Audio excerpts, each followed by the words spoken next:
I should have trusted my instincts when I felt his eyes on me 3 blocks ago. The man had been following me since I left the gallery opening, keeping distance at first, then closing in with every red light I stopped at, every storefront window I pretended to examine. My heart hammered against my ribs as I quickened my pace down the rain-slicked streets of Lower Manhattan, my heels clicking an erratic rhythm that echoed his pursuit. Don't look back.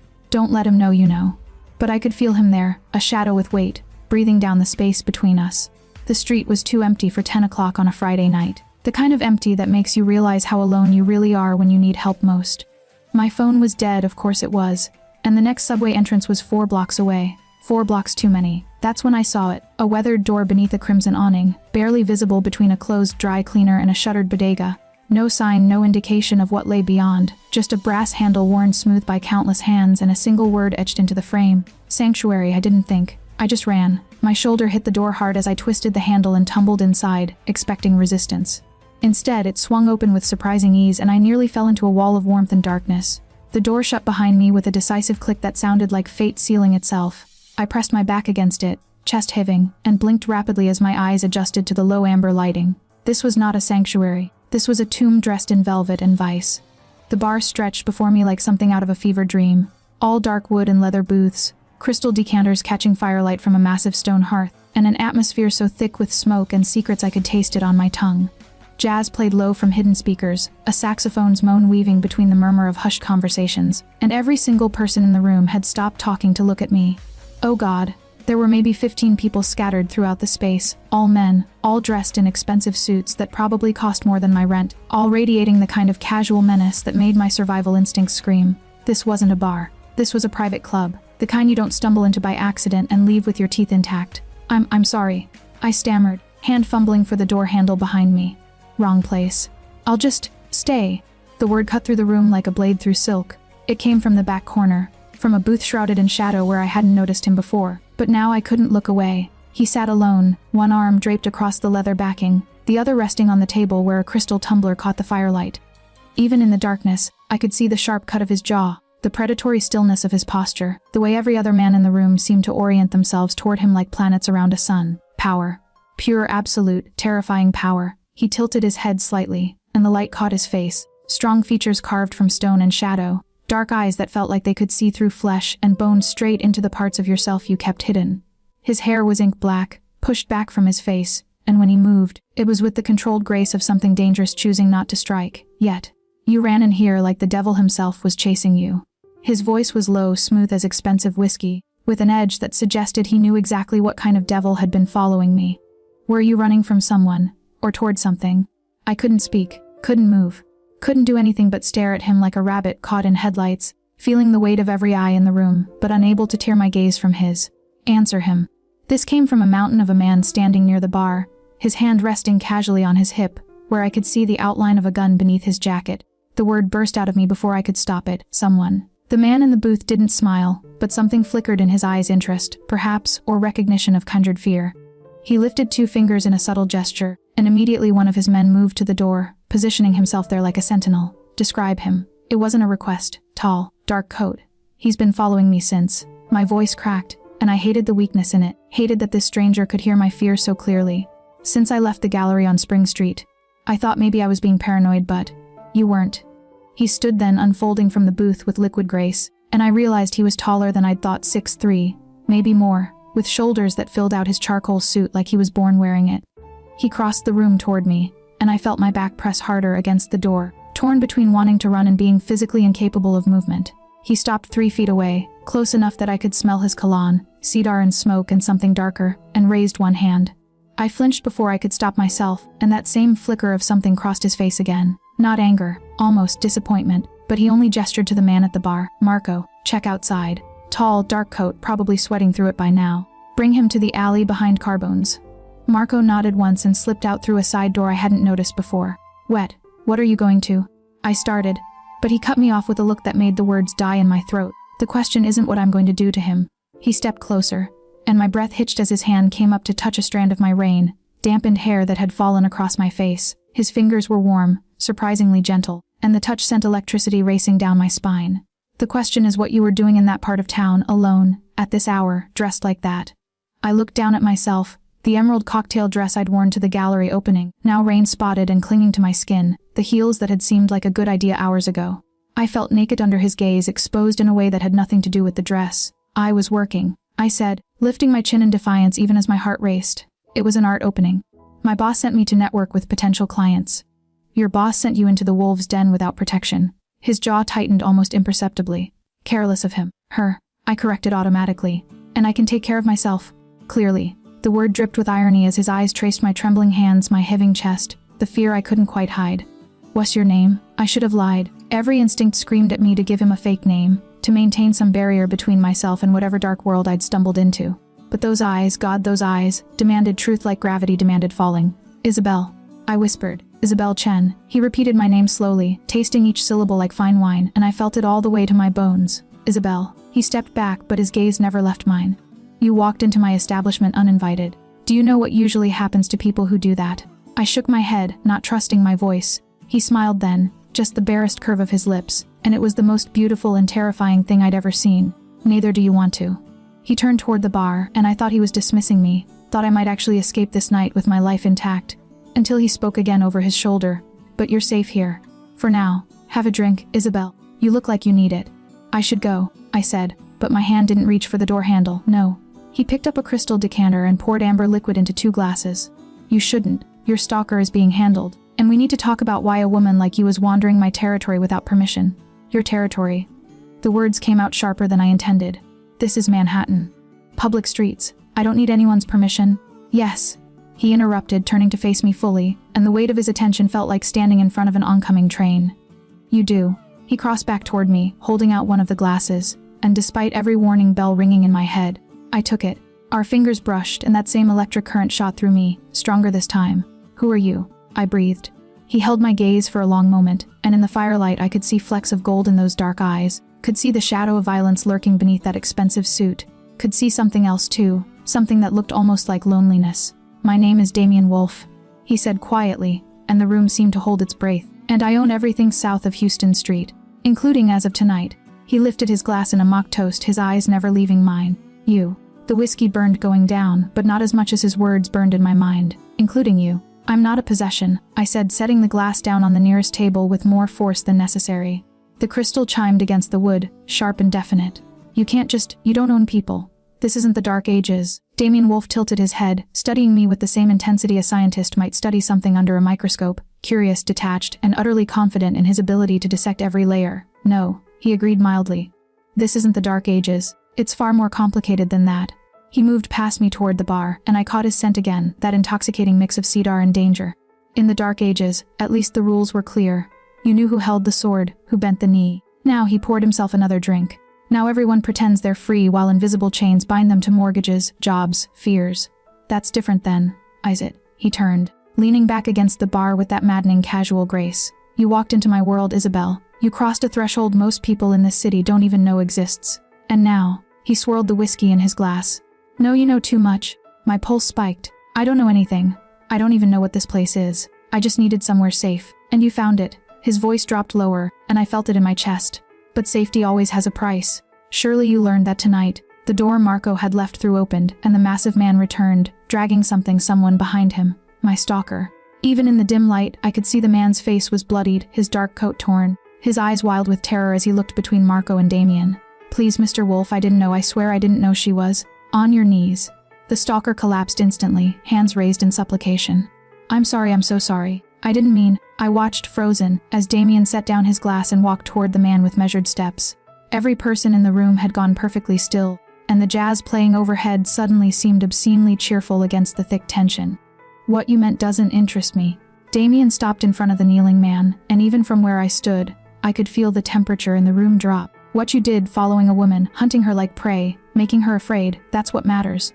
That's what we're here to discuss. I'll never do it again, I swear, just please. Damian crouched down, and the movement was so controlled, so deliberate, it made my breath catch.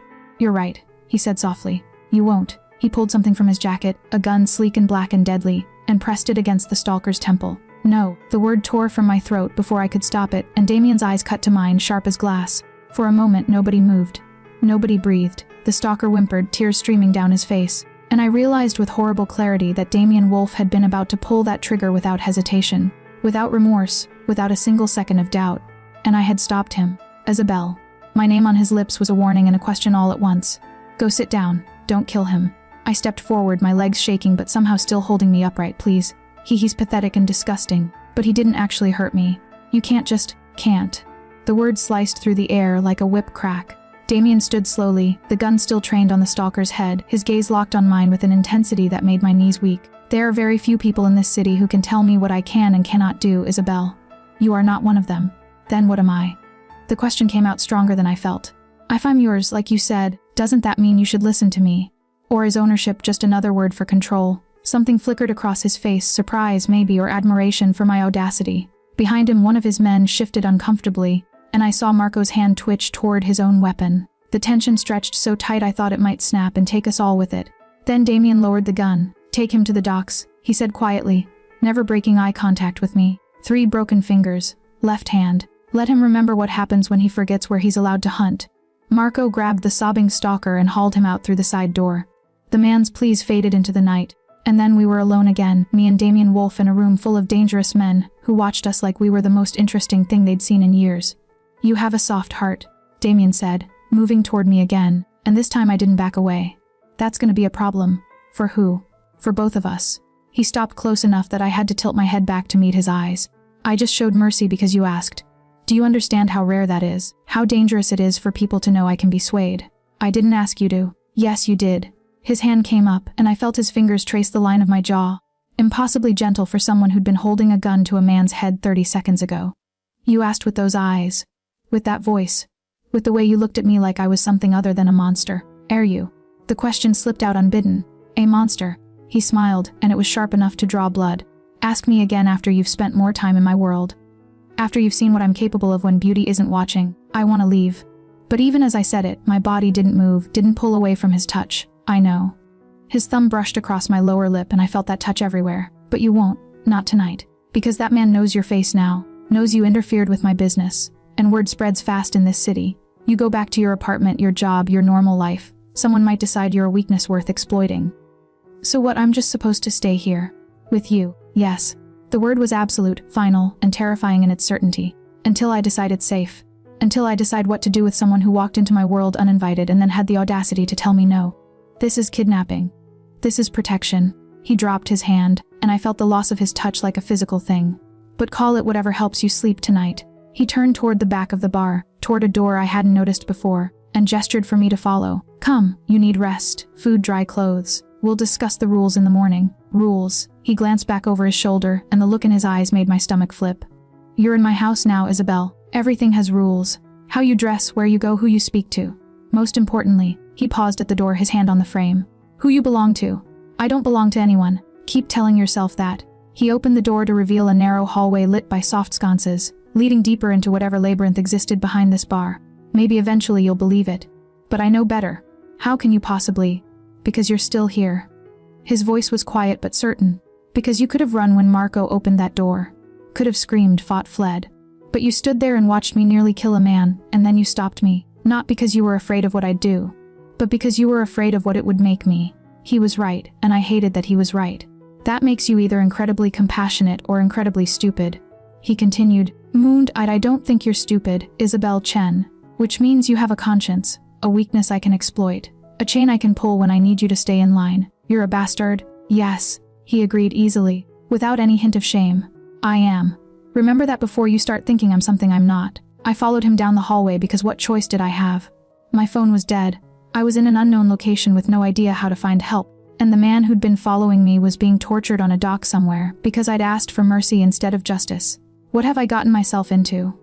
The hallway opened into a massive space that took my breath away, an apartment that looked like it belonged in Architectural Digest, all floor to ceiling windows overlooking the glittering Manhattan skyline, modern furniture in shades of black and gray, and enough expensive art on the walls to fund a small country. This is where you live, I breathed, one of the places. Damien moved to a bar cart and poured himself another drink, the liquid gold catching the city lights. I have properties throughout the city, but this, he gestured to the view, this is where I come when I want to remember why I built an empire. What I'm protecting. And what's that? He looked at me then, really looked at me, and I saw something in his expression that made my heart stutter. Everything, he said softly. Everything worth dying for. I didn't sleep. How could I, lying in a bed that probably cost more than my car, in a guest room that was bigger than my entire apartment, in the home of a man who'd held a gun to someone's head, and then touched my face like I was made of glass? Damien Wolfe. The name echoed in my mind all night as I stared at the ceiling, watching shadows shift across the exposed brick as the city lights flickered outside. I'd tried the door, locked from the outside, of course, and the windows didn't open. Not a prison, he'd said when he'd shown me to the room. Just precautions. Same thing I'd thought but didn't say aloud. Now dawn crept through the floor, tip-ceiling windows, painting everything in shades of rose and gold, and I heard movement in the apartment beyond my door. The lock clicked, and I sat up quickly, pulling the cashmere throw blanket around my shoulders like armor. Damien stood in the doorway, and somehow he looked even more dangerous in the morning light.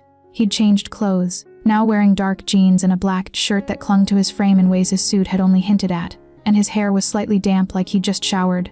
He held 2 coffee cups, and the domestic normalcy of the gesture felt surreal against the memory of him holding that gun.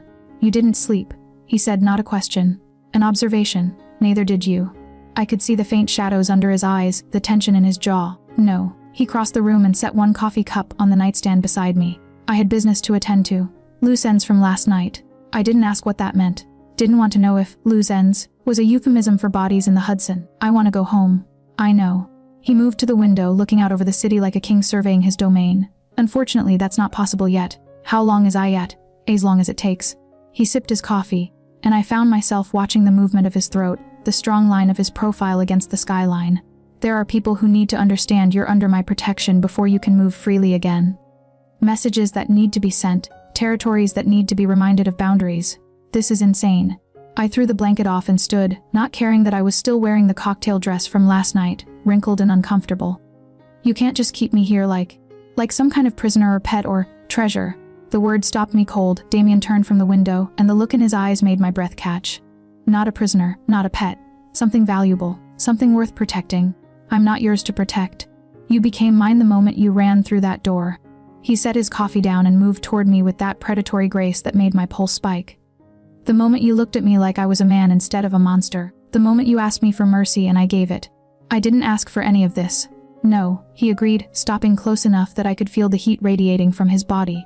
You asked for safety, and that's exactly what I'm giving you. Whether you want it or not, that's not. I started, but he raised one hand, silencing me. Let me show you something.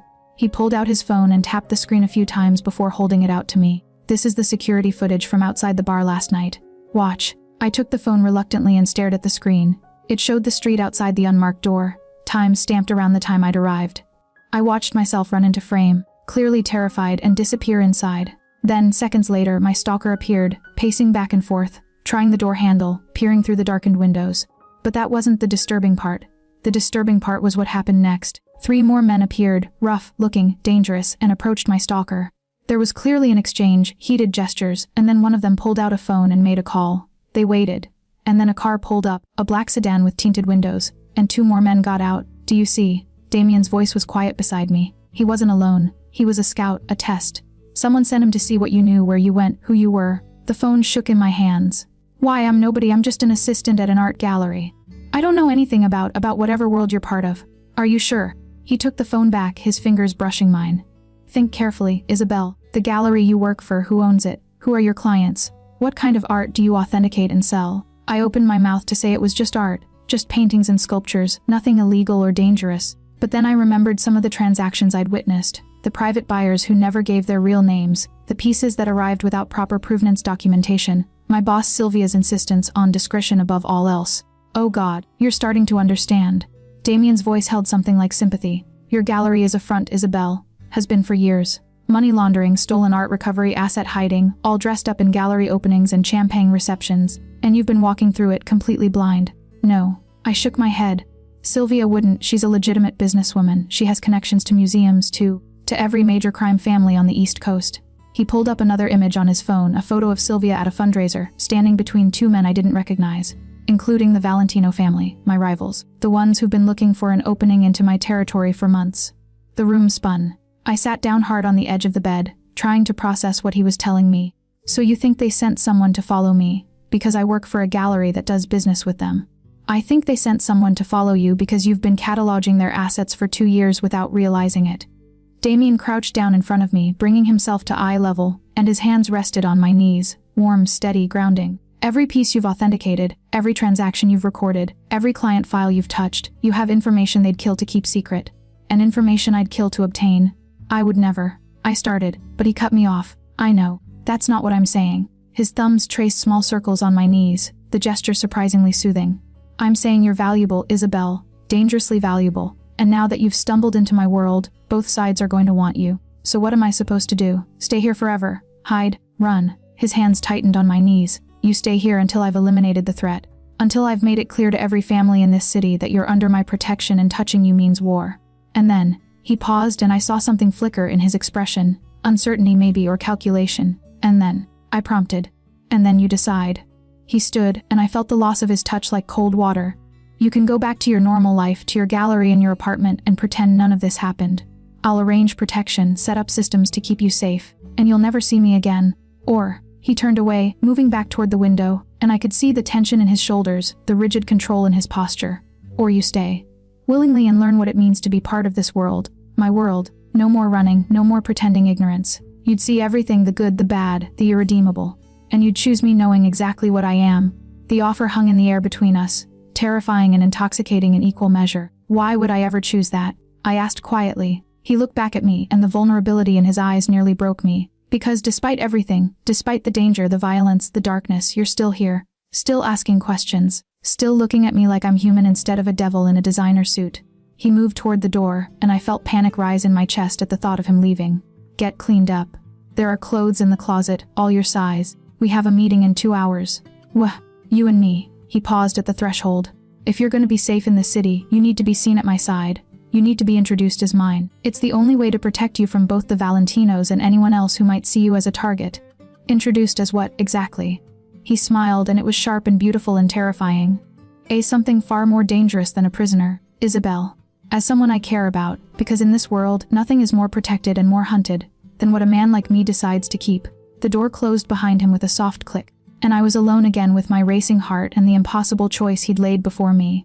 Run back to normalcy and spend the rest of my life looking over my shoulder, or step fully into the darkness and see if there was any light left in a man like Damian Wolf.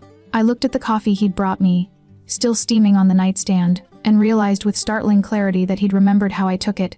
2 sugars, splash of cream, even though I'd never told him. He'd watched me last night, paid attention, remembered. That terrified me more than the gun ever had. The dress waiting in the closet was black, elegant, and clearly expensive. Not chosen by accident.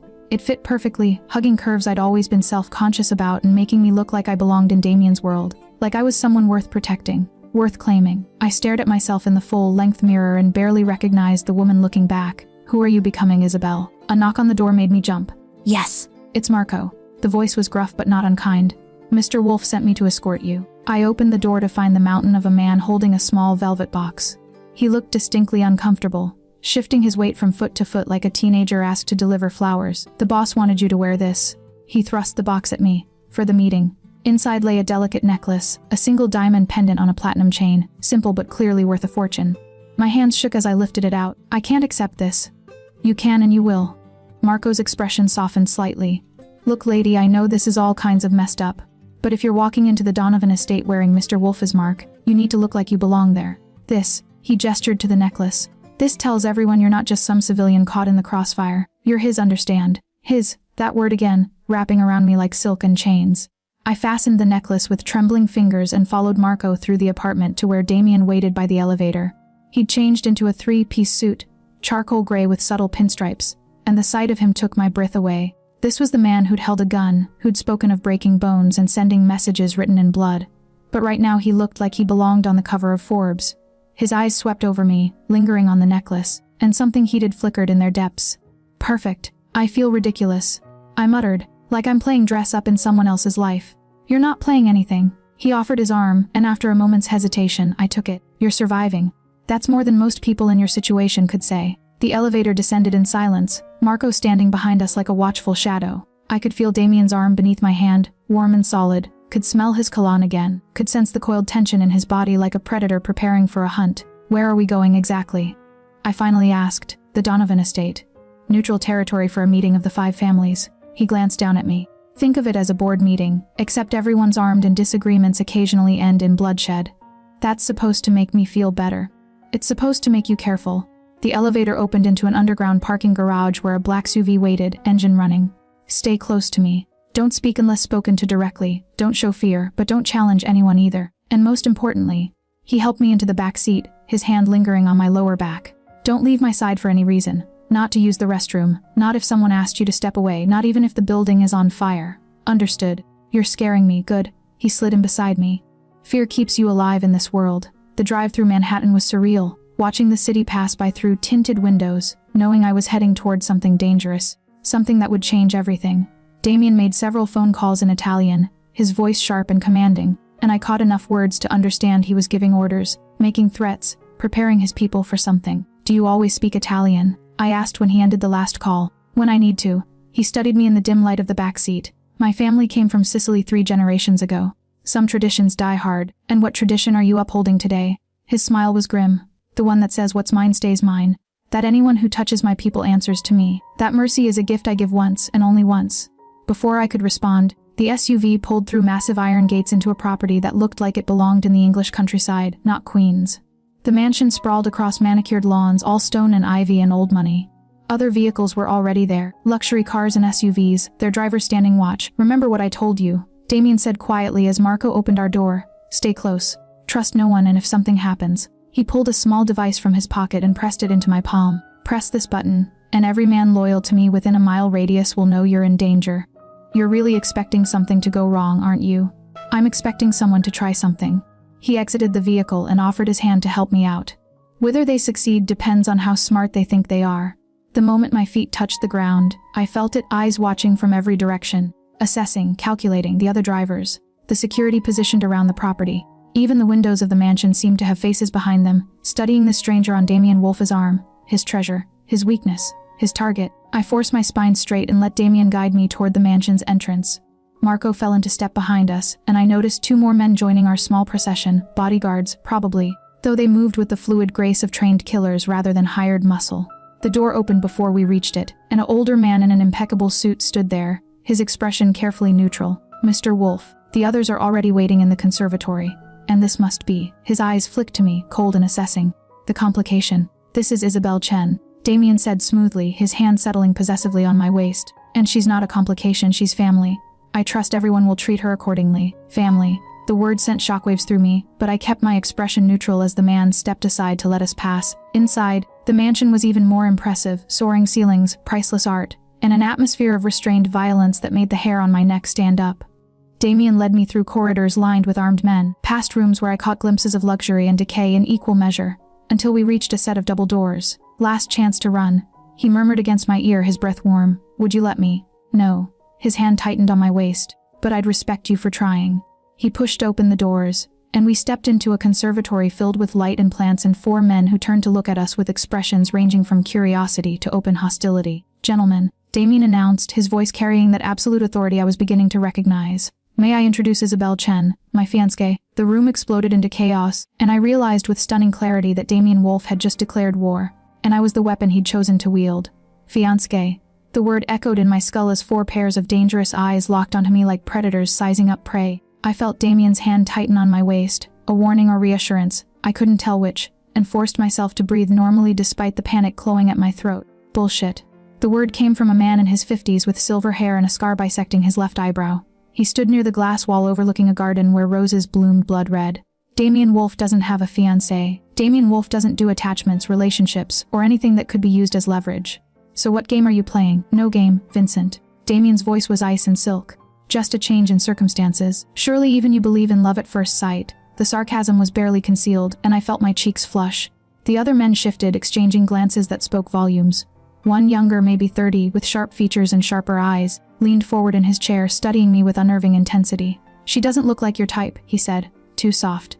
Too normal. Where'd you find her? A coffee shop? An art gallery. Actually. Damien guided me toward an empty chair and held it out. I sat, feeling like I was taking my place at my own execution. Isabelle is an art consultant. Specializes in authentication and provenance verification. I saw it then. The moment they understood, the younger man's eyes widened fractionally.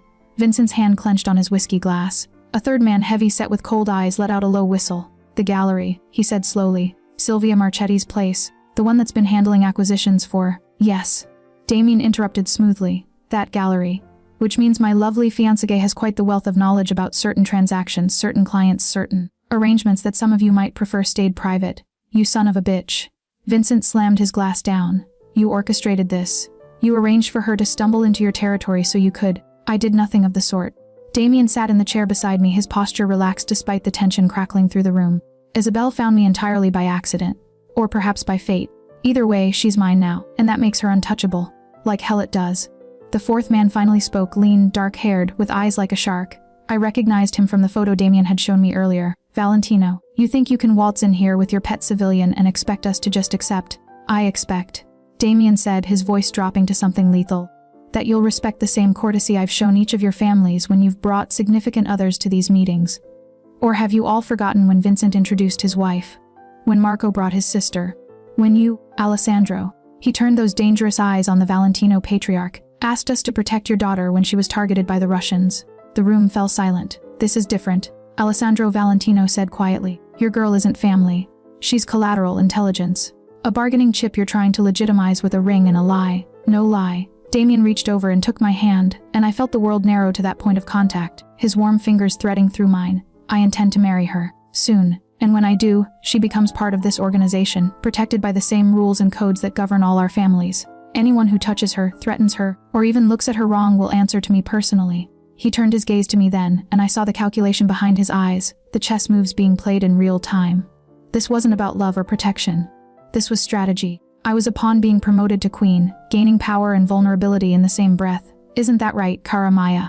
His thumb traced circles on the back of my hand, the endearment rolling off his tongue like honey. Tell them what you told me last night, about choosing to stay, about understanding what this life means. It was a test, a challenge, a trap wrapped in velvet. I could expose the lie, could tell these dangerous men that Damien Wolf was playing them, that I was a prisoner dressed up as a bride, that this whole engagement was a fabrication designed to protect an asset. They'd probably kill us both, but at least I'd die with my integrity intact, or I could play along. Could dive deeper into this dark water and see where it led. Could trust that the man whose hand held mine had some plan beyond using me as a shield. Trust a monster or die with the truth. I met Damien's eyes and saw the barely perceptible tension in his jaw, the way his free hand rested casually on his hip where I knew he kept a gun. He was prepared for either choice, prepared to protect me or bury me, depending on what I said next. I love him, I said, and the words tasted like betrayal and salvation all at once. I know it's fast. I know it sounds insane, but the moment I met him I knew. I squeezed his hand, feeling the lie take shape between us. I knew I'd rather burn in his world than freeze in mine. The younger man, I'd heard someone call him Luca, let out a surprised laugh. Well damn, she's either genuinely crazy or the best liar I've seen in years. Does it matter? Damien stood, pulling me up with him, and I felt his arm slide around my waist, holding me against his side like I belonged there. The outcome is the same. Isabelle is under my protection. Any threat to her is a declaration of war against the Wolf family. Are we clear? Crestel, Vincent muttered, but his eyes were shrewd, calculating. But don't expect us to send wedding gifts, Damien. We all know what this really is. Power play. Alessandro agreed. A very clever one, I'll admit, but also a dangerous one. Because now you've given yourself a weakness. A soft spot we can exploit if you ever step out of line. Then don't make me step out of line. Damien's voice carried a warning that made the temperature drop. Because if you force my hand, gentlemen, you'll learn very quickly that I'm far more creative in my cruelty when someone I care about is threatened. The meeting continued, discussions of territories, shipments, disputes between families, but I barely heard any of it. I was too focused on staying upright, on maintaining the fiction we'd created, on pretending my heart wasn't trying to beat out of my chest. Damien kept me close throughout, his hand never leaving my waist, his body angled to shield me from the room. And despite everything, despite the lies, the danger, the impossibility of this situation, I felt safe, protected, like maybe the monster had teeth sharp enough to keep the other monsters at bay. When the meeting finally ended, we were the last to leave. Damien waited until the doors closed behind the others before releasing me, and I stumbled slightly, my legs shaky with adrenaline. You did well, he said quietly. Better than I expected. You used me. My voice shook with anger or fear or something I couldn't name. You turned me into a pawn in front of those men and didn't even warn me. I warned you this morning. He moved to the window, looking out at the rose garden. I told you that being seen as mine was the only way to protect you. This was the fastest way to make that claim binding. Be lying about being engaged. By making me complicit in, it's not a lie. The words stopped me cold. Damien turned from the window, and the look on his face was something I couldn't decipher. Determination, possession, maybe even something like sincerity. It's not a lie. he repeated, moving toward me. I meant what I said in there, Isabel. You're mine now. Under my protection in my home, part of my world, and in this world that's as good as a marriage contract. We just formalized it today. You can't be serious. I'm always serious. He stopped inches away, close enough that I could feel his heat, could see the gold flecks in his dark eyes. You wanted safety. I'm giving you the most powerful protection in this city, my name. But protection comes with a price. What price? His hand came up to cup my face, and I felt my breath catch at the gentleness of the touch. You stay. You play the role. You become what I told them you were, my fiancé, my partner, my... He paused, and something vulnerable flashed across his features. My reason to be human instead of a monster. I barely know you. Then get to know me. His thumb brushed across my cheekbone. You have time. I'm very patient when something is worth waiting for. And if I say no, if I refuse to go along with this insanity... His expression hardened, and I saw the ruthless crime lord return. Then you walk out of here unprotected, with a target on your back and every family in the city knowing you have information they'd kill for. How long do you think you'd last, Isabel? A day? A week? So I don't actually have a choice. No, he admitted. You don't, but I'm giving you something more valuable than choice. I'm giving you a future. With me. Before I could respond, his phone buzzed. He glanced at it, and his expression shifted to something dark and dangerous. We need to leave. Now, what's wrong? Your apartment was just firebombed. He grabbed my hand and pulled me toward the door. Alessandro Valentino just declared war. The drive back to Manhattan felt like racing through a nightmare. Damien barked orders into his phone in rapid Italian while Marco drove with deadly precision, weaving through traffic at speeds that should have been illegal. I sat frozen in the back seat, my mind replaying Damien's words on an endless loop. Your apartment was just firebombed. My home. My clothes, my books, my photographs, everything I owned except the dress on my back and the diamond hanging at my throat. Gone. Destroyed because I'd walked through the wrong door, because I'd been cataloging stolen art without knowing it, because I'd caught the attention of a man who saw value where I'd only seen survival. Breathe, Isabel.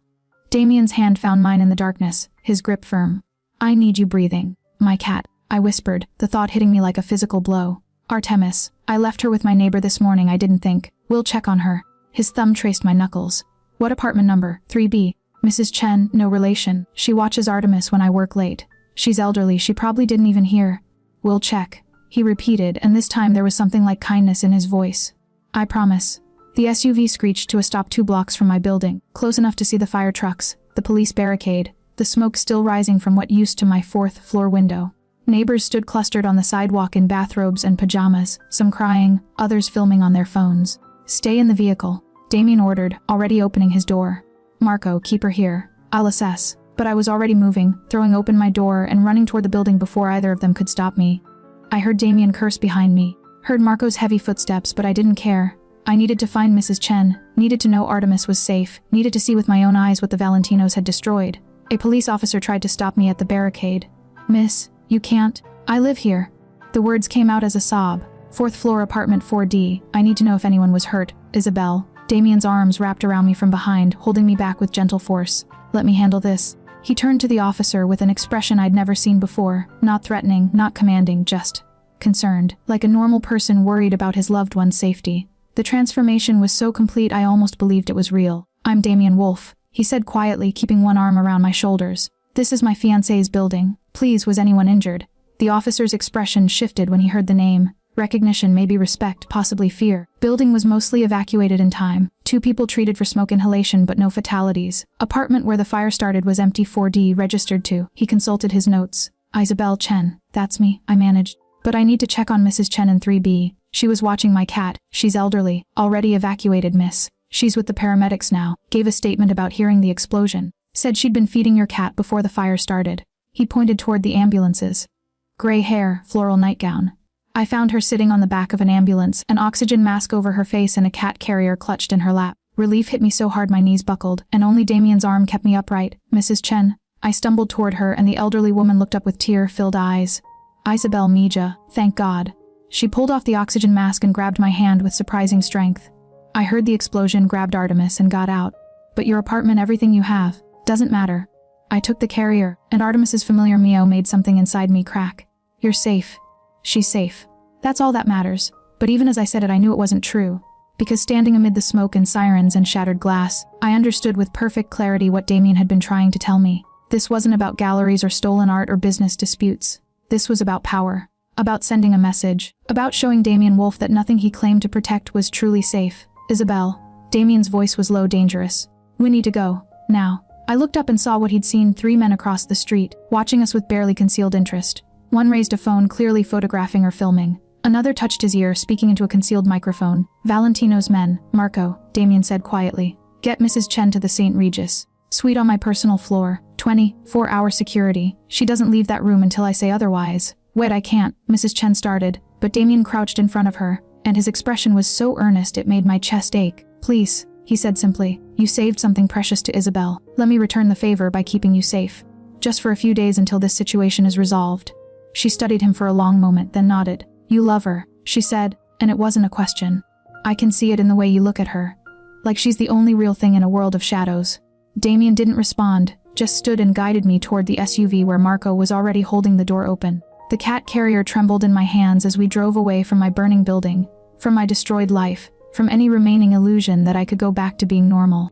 Where are we going? I asked numbly. Somewhere they won't follow. Damien pulled out his phone and made a call. Tony, I need the estate prepared, all security protocols, and send Dr. Rivera. Isabel needs to be checked out.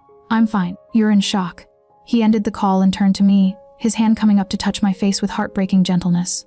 You just watched your entire life burn down. You're not fine, Kara, but you will be. I promise you that. How can you promise something like that? Because I keep my promises. His jaw tightened. And I promise you this, Isabel, Alessandro Valentino just made the last mistake of his long, violent life.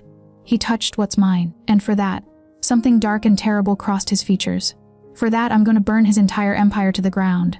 The certainty in his voice should have terrified me. Instead, I felt something like relief. Because maybe, just maybe, the monster in the dark could protect me from all the other monsters circling. Tell me what to do, I whispered. I don't know how to navigate this world, Damien. I don't know the rules, the players, the dangers. I'm just an art consultant who ran through the wrong door. No, he pulled me against his chest, and I let myself collapse into his arms, let myself be weak for just a moment. You're a survivor. You're brave and smart, and you just agreed to play my fiancé in front of the most dangerous men in the city without breaking. He paused, and I felt his lips brush the top of my head. You're extraordinary. I'm terrified. Good. His arms tightened around me. Fear keeps you sharp, keeps you alive, but so does trust. So I need you to trust me, Isabel. Can you do that? I pulled back to look at him, seeing the intensity in his dark eyes, the barely controlled violence simmering beneath his composed exterior, the strange vulnerability that appeared when he looked at me. I don't have a choice, do I? There's always a choice. His hand cupped my face. But I'm asking you to choose me. Choose to trust that I can protect you, that I can end this threat, that I can. He hesitated, and for the first time I saw genuine uncertainty on his face. That I can be something other than a monster if you give me a reason to try. The SUV pulled through ornate gates into a property that made the Donovan estate look modest. Sprawling grounds, a mansion that belonged in a French countryside, gardens lit by thousands of tiny lights like captured stars. Security personnel materialized from shadows, alert and armed. Welcome home, Damien said softly. You're home now, Isabel. For as long as you'll stay. I looked at the mansion, then at the man beside me whose world I'd accidentally invaded, whose protection I desperately needed, whose darkness called to something I didn't want to acknowledge in myself.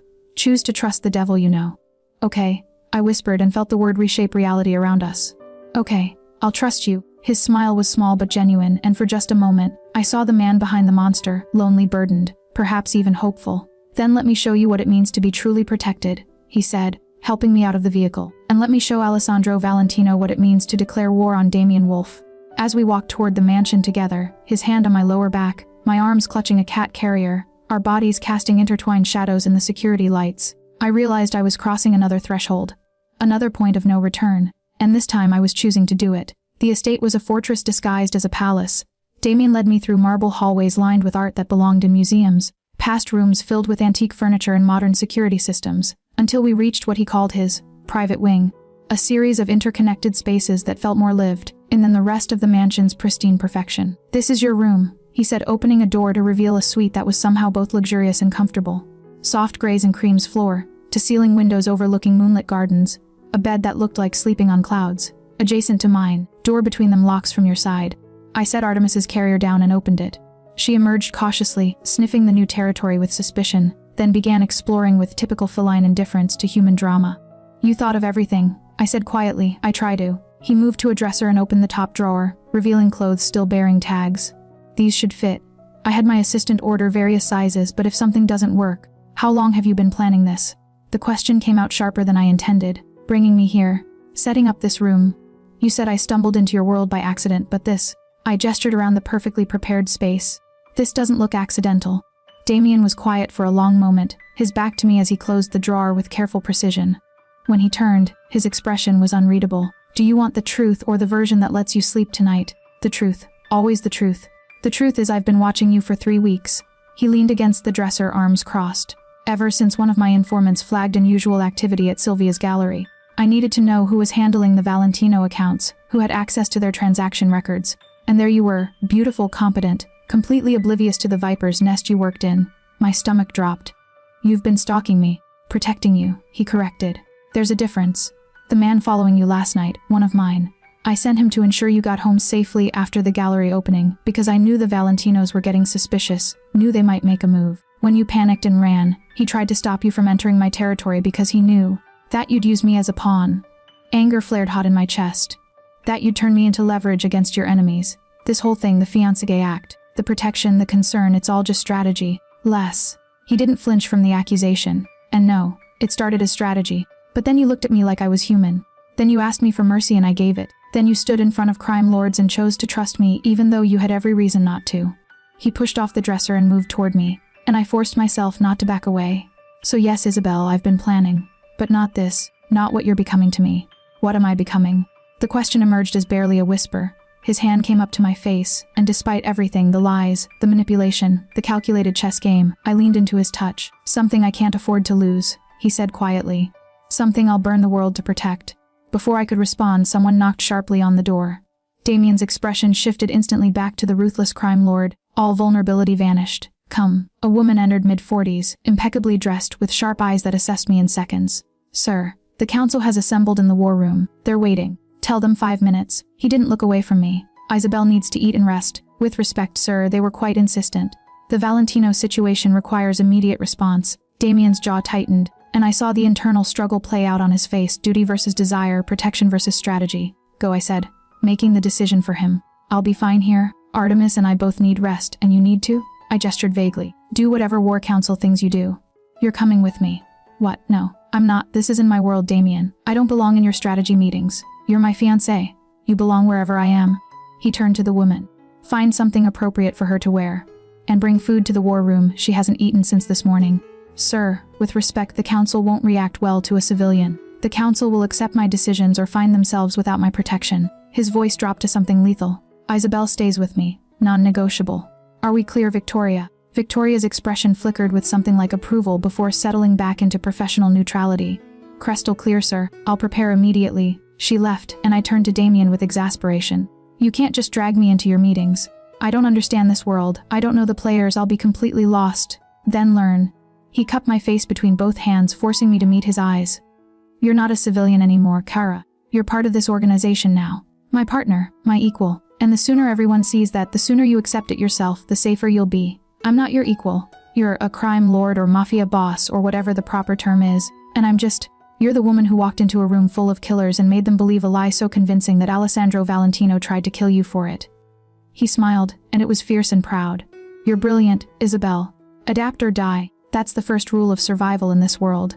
And you're already adapting. Victoria returned with another dress. This one deep burgundy and more conservative than the first, paired with a blazer that made me look like I belonged in a boardroom rather than a mob meeting. Perfect. Damen said when I emerged from the bathroom. You look like power. I look like I'm playing dress up in your world. Fake it until you make it. He offered his arm, and after a moment's hesitation, I took it. Let me teach you how to survive, Isabel. Let me show you the darkness so you know what we're fighting against. The war room was exactly what I expected and nothing like I imagined. It was modern and sleek, all glass walls with digital displays showing maps, security feeds, and data streams I couldn't begin to interpret. 12 people sat around a massive conference table, men and women of various ages, all dressed in business attire, all emanating competence and violence in equal measure. They stood when we entered, but I saw the way their eyes slid to me, assessing and dismissive in turns. Gentlemen, ladies, Damen said, guiding me to the head of the table. Some of you have already heard, but for those who haven't, let me introduce Isabel Chen, my fiancée. She's now part of this organization's leadership, and she'll be attending all strategic meetings going forward. The silence was deafening. Boss. One man finally spoke, older, with gray at his temples. With all respect, security protocols are being updated to include her. Damen pulled out a chair for me and waited until I sat before taking his own seat. Isabel has information on Valentino operations that could prove invaluable. She's also the reason Alessandro just showed his hand by firebombing her apartment. We need to discuss response strategy, and she needs to understand why we're taking the actions we'll take. She's a civilian. This from a woman with steel gray hair and colder eyes. Putting her in danger by involving her in council decisions violates our code. She's already in danger. Damien's voice was ice. Alessandro made sure of that. Now we make sure he regrets it. Status report, what do we know about the apartment bombing? The meeting devolved into tactical discussion, analyzing evidence, tracking Valentino movements, identifying vulnerabilities in Alessandro's operations. I listened, trying to follow along, trying not to show how lost I was in the jargon and casual discussion of violence. But as the hour wore on, something shifted. I started recognizing patterns in how they thought, in how they assessed threats, started seeing the chess game playing out across the city, with lives and loyalty as pieces on the board. And I started to realize something terrifying. I was good at this. When someone mentioned Sylvia's gallery as a potential weak point in Valentino's supply lines, I interrupted without thinking. Not the gallery, the warehouse in Red Hook. Everyone turned to stare at me. Explain, Damien said, and there was something like pride in his eyes. Sylvia uses the gallery for small transactions, but major pieces, the kind worth millions, go through the Red Hook warehouse for authentication and storage before delivery. I've been there twice. Minimal security, single point of entry. And I pulled up a memory. I saw Valentino operatives there last month. They were inspecting a shipment, mentioned something about a weekly schedule. The steel-haired woman, I'd learned her name was Teresa, smiled slowly. Weekly deliveries. Predictable patterns, minimal security. She looked at Damien. The girl's right, it's a perfect target. It's also a civilian location. Another council member argued. We hit it, we risk innocent casualties. Museum staff, delivery drivers. We evacuate first, I said, and was surprised to hear my own voice sounding confident. Anonymous tip to fire marshal. Building code violation. Everyone out before. I swallowed hard. Before whatever you're planning happens. Damien's hand found mine under the table, squeezing gently. See, she's already thinking like one of us. And that's when it hit me, the full weight of what I was becoming. Not a prisoner, not a pawn, but an active participant in planning violence, in strategizing revenge, in becoming part of the darkness I'd stumbled into. I should have been horrified. Should have run. Instead, I squeezed Damien's hand back and asked, what happens after we hit the warehouse? His smile was sharp as a blade. After, he looked around the table. After we watch Alessandro Valentino's empire crumble, and we make sure everyone in this city knows what happens when someone touches what belongs to the Wolf family. The meeting continued late into the night, but I stayed awake, alert, learning the language of war, and choosing, with every passing moment, to speak it. It was 3 a.m. when the council meeting finally ended. My head spun with tactical details, supply routes, and the casual efficiency with which Damien's people planned to dismantle Alessandro Valentino's operations. They'd moved beyond the warehouse, now discussing how to turn the Valentino family's allies against them, how to freeze their assets, how to apply pressure until Alessandro had no choice but to negotiate surrender or face complete destruction. And I'd helped. Contributed information about art transactions, delivery schedules, and client contacts I'd never realized held criminal significance. You did well tonight, Damien said quietly as we walked back through the silent mansion toward his private wing. His hand rested on my lower back, warm and possessive. Better than well. Teresa wants to recruit you for intelligence operations. That's terrifying. That's respect. We reached my door and he paused, his hand sliding away. Get some sleep. Tomorrow we'll... I can't sleep. The admission burst out before I could stop it. Every time I close my eyes, I see my apartment burning. I see those men watching us. I wrapped my arms around myself. I see what I'm becoming. What you're turning me into. I'm not turning you into anything. He stepped closer, and the hallway suddenly felt too small, too charged. I'm just giving you permission to be what you already were. Strong, intelligent, willing to do what's necessary to survive. By helping plan criminal operations. By becoming complicit in violence. That's not who I am, Damien. That's not, isn't it? He reached out and tucked a strand of hair behind my ear, the gesture so tender it made my chest ache. You worked at that gallery for 2 years, Isabel. Authenticated stolen art. Facilitated illegal transactions. You were already part of this world, you just didn't know it. All I did was force you to open your eyes. I hate that you're right. I know. His hand lingered on my face, thumb tracing my cheekbone. But hating me for telling the truth doesn't make it less true. We stood there in the hallway, close enough to feel each other's heat. The air between us thick with tension that had been building since the moment I'd run through his door. Danger and desire twisted together until I couldn't separate them. I should go to bed. I whispered, but I didn't move. You should. His eyes darkened as they dropped to my lips. But you won't. Why not? Because you're afraid to be alone right now. Afraid of what you'll think about, what nightmares will find you. His other hand came up to frame my face, holding me gently like I was something precious. And because despite everything, despite the lies and the manipulation and the violence, you feel safe with me. Don't you? I wanted to deny it, wanted to push him away and lock myself in my room and pretend I was still the woman I'd been 2 days ago. But that woman was gone, burned away with my apartment and my old life. Yes, I admitted. God help me, yes. I feel safe with you. Then stay with me tonight. It wasn't a command, it was a request, raw and vulnerable in a way I'd never heard from him before. Not for anything except not being alone. I have nightmares too, Isabel. Demons that wake me at 3 a.m. And tonight, after putting you in danger, after watching your world burn, his voice cracked slightly. Tonight I need to know you're okay. I should have said no. Should have maintained boundaries, kept distance, protected what remained of my heart. Instead, I let him lead me through the connecting door into his bedroom. It was simpler than I expected. A massive bed with charcoal linens, minimal furniture, more of those floor-to-ceiling windows overlooking the grounds. Personal, private, his sanctuary. I'll take the couch, he said immediately, but I caught his hand. Don't. The word came out steadier than I felt. Just stay, please. We lay down on opposite sides of his bed, fully clothed, the space between us feeling like both miles and inches. The moonlight filtered through the windows, painting everything in silver shadows. Tell me about your nightmares, I said quietly into the darkness. He was silent for so long I thought he wouldn't answer. Then, I dream about my father. What was he like? A monster. His voice was flat, emotionless. He built this empire on fear and blood, taught me that weakness was death, that showing mercy made you a target. Damen paused. He used to test me, put me in impossible situations to see if I'd make the hard choices. Kill or be killed, betray or be betrayed. My heart broke for the boy he must have been. How old were you? 13 when it started. 16 when I finally... He stopped abruptly. When you finally what? When I finally became what he wanted. The perfect here. Ruthless, efficient, incapable of mercy. He turned his head to look at me, and in the moonlight I could see the pain etched in his features. Until you walked through my door and asked me not to kill a man. And I listened. For the first time in 15 years I chose mercy over violence. Because you asked. I didn't know. I know. That's what made it real. He reached across the space between us, his fingers finding mine. You didn't know who I was, what I'd done, what I was capable of. You just saw a man with a gun and asked him to be better. And somehow, impossibly, I wanted to be.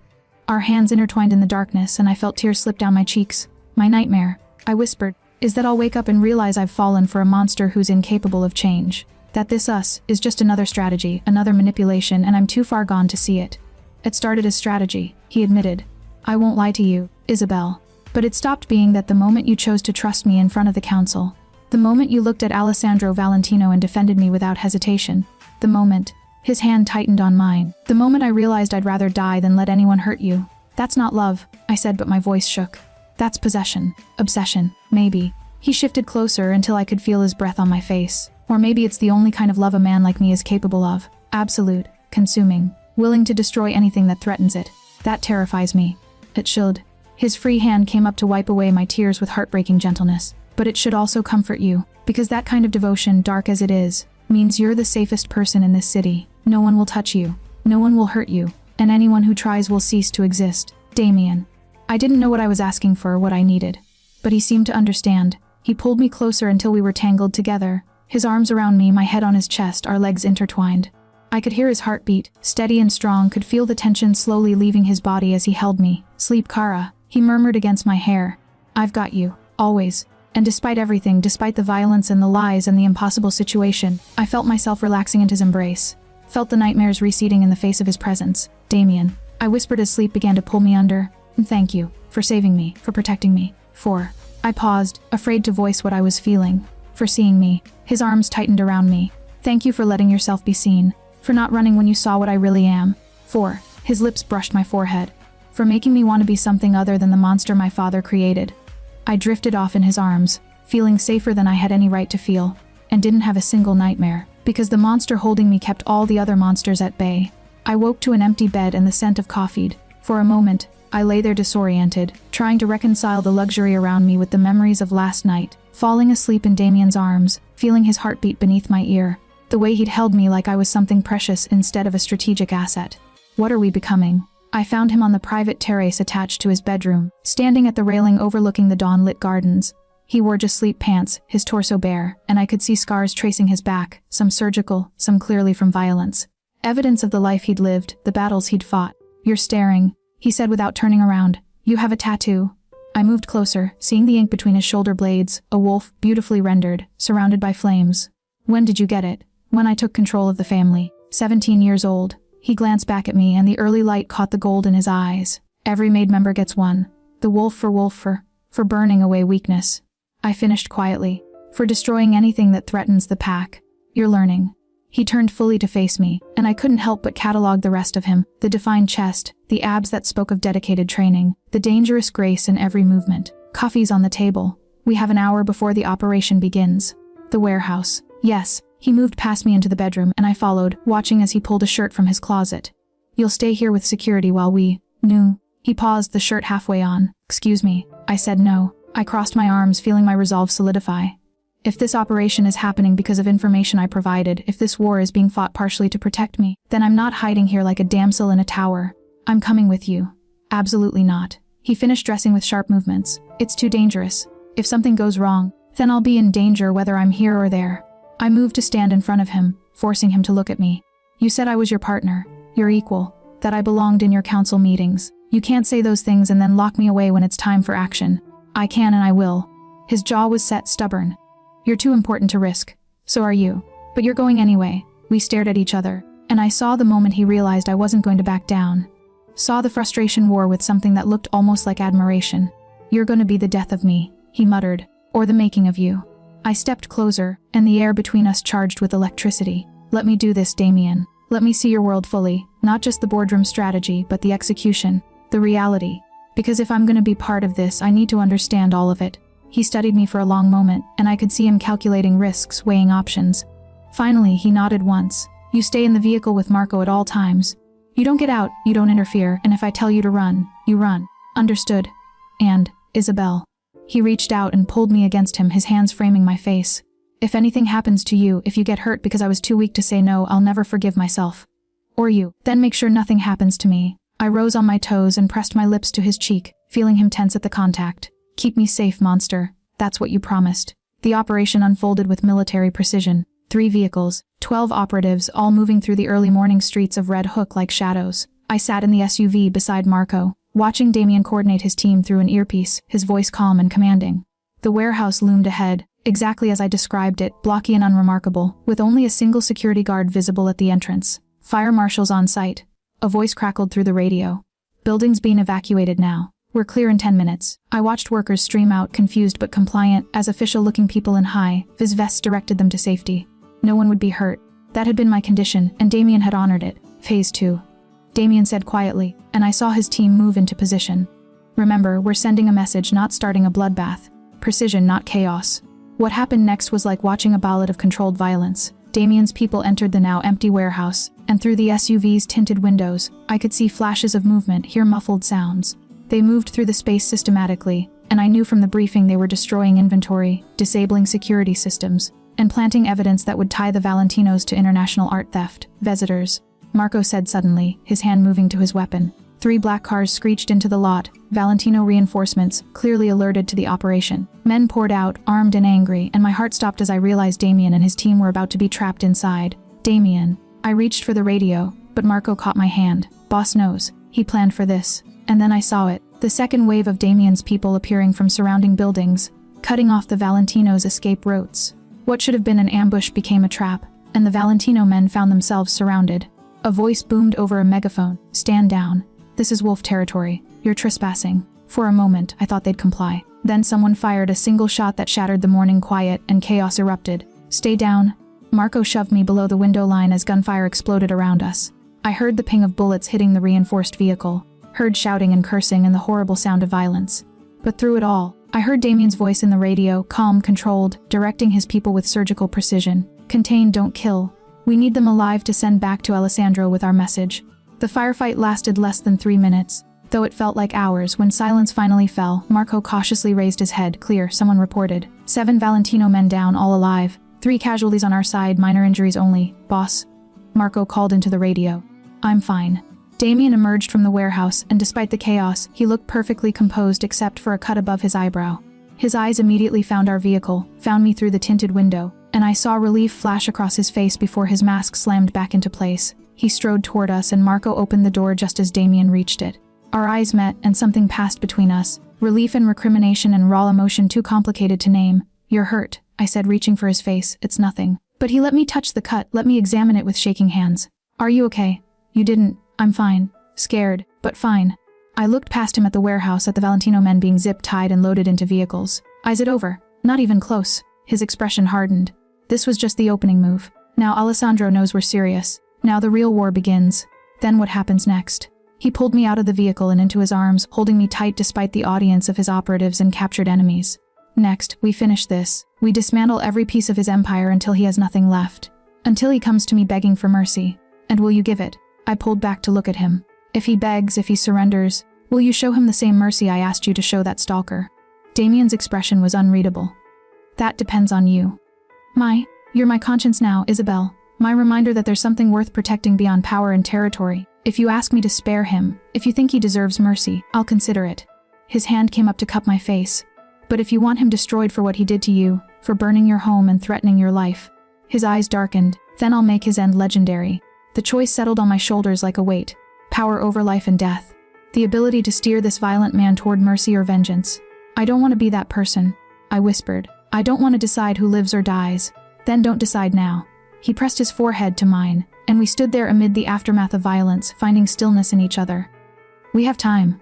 And whatever you choose, whenever you choose it, I'll follow your lead. Because you're not my prisoner anymore, Kara. You're my partner, my equal, He stopped, and I saw something vulnerable flash across his face. You're what? I prompted softly. My heart, he finished quietly. The only thing in this dark world that makes me want to be better instead of worse. I kissed him then, not gently, not tentatively, but with all the fear and desire and impossible emotion that had been building between us since the moment I'd run through his door. He responded immediately, one hand tangling in my hair, the other pulling me closer, his lips claiming mine with a hunger that spoke of control finally breaking. The kiss was fire and darkness and promise, everything we'd been fighting and denying and desperately wanting. When we finally broke apart, both breathing hard, his eyes were molten. That, he said roughly, was dangerous. Good. I smiled despite everything. You taught me well. Around us, his people had the grace to pretend they hadn't noticed, but I saw Teresa watching with something like approval. Saw Marco hiding a smile. Let's go home, Damien said, keeping me tucked against his side. We have a war to plan. And after tonight, his hand tightened on my waist. After tonight, there's something I need to ask you. Something that will change everything. I looked up at him, at this dangerous man who'd become my protector and destroyer in equal measure, and realized I didn't fear what was coming. I craved it. The estate was quiet when we returned. The early morning sun now fully risen but the world feeling suspended, waiting for whatever came next. Damien dismissed his team with curt instructions, pulled me through the mansion's corridors without speaking, and didn't stop until we were back in his bedroom with the door locked behind us. Sit, he said, gesturing to the bed. We need to talk. I sat, watching as he paced the room like a caged predator, running his hands through his hair with barely contained energy. The cut above his eyebrow had stopped bleeding, but it needed attention. Come here, I said quietly. Let me clean that. It's not important. It is to me. I moved to the bathroom and found a first aid kit, then returned and made him sit on the edge of the bed. He complied with surprising obedience, tilting his face up so I could reach the wound. We didn't speak as I cleaned and bandaged the cut, but the silence was charged with everything unsaid. His hands came to rest on my hips, holding me loosely while I worked, his thumbs tracing small circles that made concentration difficult. Done? I finally said, but didn't step away. Isabel. My name on his lips was reverent and terrified all at once. What happened at the warehouse, that kiss? We need to talk about what it means. What do you think it means? I think it means I'm so far gone for you that I let you into an active operation. That I'm making decisions based on what you want rather than what's strategically sound. He stopped, his jaw working. That I'm falling in love with you, and it's the most dangerous thing I've ever done. My heart stopped. Damien, let me finish. His hands tightened on my hips. I've spent my entire life building walls, becoming someone incapable of weakness, of attachment, of anything that could be exploited. And then you ran through my door, looked at me like I was human, and somehow impossibly, made me want to be the man you saw instead of the monster I am. You're not a monster. I am. His voice was absolute. I've killed people, Isabel. Ordered deaths. Made decisions that destroyed families. I've done things that would make you run screaming if you knew the full truth. But when I'm with you, his eyes lifted to mine, and they were molten with emotion. When I'm with you, I remember there's something beyond the darkness. Something worth protecting instead of destroying. I cupped his face between my hands, feeling the stubble on his jaw, seeing the vulnerability he was finally allowing me to witness. Then let me in, I whispered. All the way, not as a pawn or a strategy or even as protection. As someone who chooses you. Who sees the monster and the man and doesn't want to save either one, just wants to stand beside them. You don't know what you're asking.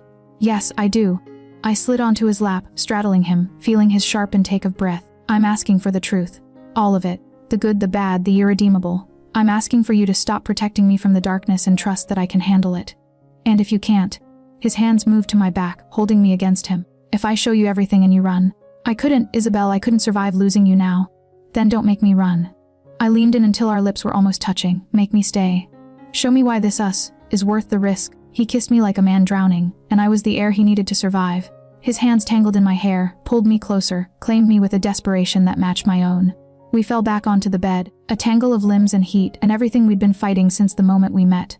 I love you. He breathed against my neck, his lips tracing fire down my throat. God help me, I love you more than power, more than empire, more than life. You've become everything. Then show me. I pulled his shirt over his head, needing to feel his skin against mine. Show me what it means to be loved by Damien Wolf. What happened next was slow and deliberate, not the frantic coupling of desperate need, but the careful exploration of two people learning each other completely. He worshipped every inch of my skin like it was sacred, whispered words in Italian that I didn't need to understand to feel, and when we finally came together it was with a rightness that terrified and completed me in equal measure. After, we lay tangled in his sheets, my head on his chest, his fingers tracing patterns on my back. The sun filtered through the windows, painting everything in gold, and for the first time since I'd run through his door I felt peace. What happens now? I asked quietly. No, we finish the war. We dismantle Alessandro's empire piece by piece until he has no choice but to surrender or die. His hand stilled on my back. And then we decide what kind of life we want to build from the ashes. What kind do you want? He was quiet for a long moment. I want to give you the choice I never had. To walk away from this world, to start fresh somewhere where my name doesn't mean violence and power. Where you can be safe and happy and, without you. I lifted my head to look at him. That's not a choice, Damien. That's exile. For both of us, Tao. Then what do you want? I thought about it, about the woman I'd been and the woman I was becoming, about art galleries and stolen pieces and violence dressed in designer suits, about feeling alive for the first time in years even if that aliveness came wrapped in danger. I want this, I finally said. Not the violence or the war, but this. You. Us. Whatever we're building together. I want to learn your world, help guide it towards something better than just destruction. I paused, surprised by my own clarity. I want to be your conscience and your partner and your equal, for real this time, not a pawn or a prisoner or a protected asset, but someone who stands beside you and helps you be both the monster and the man. His eyes searched mine, looking for doubt or fear, finding only determination. That's all I've ever wanted, he said softly. Someone who saw both sides and didn't demand I choose between them. Then stop asking me to leave. I kissed him, slow and deep. I'm staying. Through the war, through whatever comes after. I'm staying because I love you too. Even though it's insane, even though it's dangerous, even though every rational part of me says I should run, I'm staying. Isabel, marry me. I interrupted, and watched his eyes widen with shock, not for strategy or protection or optics. Marry me because I choose you. Because I want to build something real with you. Because, he kissed me breathless, and when he pulled back there were tears in his eyes. Yes, he breathed, God yes, but not yet. Not until this war is finished and I can give you a wedding without blood on my hands, without enemies at the gate. Not until I can promise you a future instead of just survival. Then let's end this war. I sat up, feeling power and purpose settle into my bones. Let's finish what Alessandro started. And then, I smiled, fierce and certain. Then you can show me what it means to be Mrs. Wolf. His answering smile was sharp and beautiful. That's gonna look very good on you, Cara Maya. Almost as good as that diamond you're already wearing. I looked down at the necklace he'd given me, still around my neck despite everything, and realized it had been an engagement gift all along. A promise he'd made before I'd been ready to accept it. You knew, I said wonderingly. From the beginning you knew we'd end up here. I hoped. He pulled me back down beside him. But hoping and knowing are different things. You could have run at any point, could have chosen safety over me. But you didn't, you stayed. You chose this darkness, chose me, chose. The door burst open, and Marco stood there, breathing hard, his expression grim. Boss. We have a problem. Damien was on his feet instantly, pulling on his clothes with practiced efficiency. Tauk, Alessandro Valentino is dead. Killed 3 hours ago in his own home. And the evidence. Marco's expression was carefully neutral. The evidence points to us. The room went cold. I didn't order a hit. Damien said, his voice deadly quiet. I wanted him alive. I wanted to dismantle his empire and make him watch. Who did this? That's the problem. Boss. Marco handed him a tablet. Whoever did it made it look like a wolf operation. Professional, clean, using our signature methods. But it wasn't us. I watched understanding dawn on Damien's face, followed by fury. Someone's setting me up. Someone wants the other families to think I've broken the accord, that I've started a war without authorization. Which means, I started, but he finished the thought. Which means we're about to be facing all 4 remaining families. Not just Alessandro's people looking for revenge, but everyone who thinks I've violated the rules. He turned to me and I saw fear in his eyes for the first time. Not for himself but for me. Isabel, you need to go now. Before. Knew. I stood, reaching for my own clothes. We face this together. That was the deal, remember. Partners. Equals. For better or worse. This is worse than you can possibly imagine. Then I'll imagine harder. I took his hand, feeling it tremble slightly in mine. We'll figure this out, Damien. We'll find who really killed Alessandro, clear your name, and then what? His voice broke slightly. Then we live happily ever after. That's not how this world works, Isabel. This world destroys everything beautiful, everything good. And you, he cupped my face desperately. You're the best thing I've ever had. I won't let them destroy you. They won't. I smiled, feeling strength I didn't know I possessed. Because I have something they don't. What's that? I have Damien Wolf. The most dangerous man in the city. The one who burns empires for people he loves. I kissed him once, hard and certain. And I'm not afraid of the dark anymore, because I chose to live in it with you. He pulled me close and I felt him shudder with emotion. Then let's end this, he whispered. Together. And as we walked out of that bedroom to face whatever war was coming, I realized I'd found something I never knew I was looking for. Not safety, not normalcy, but purpose, and love fierce enough to burn the whole world down.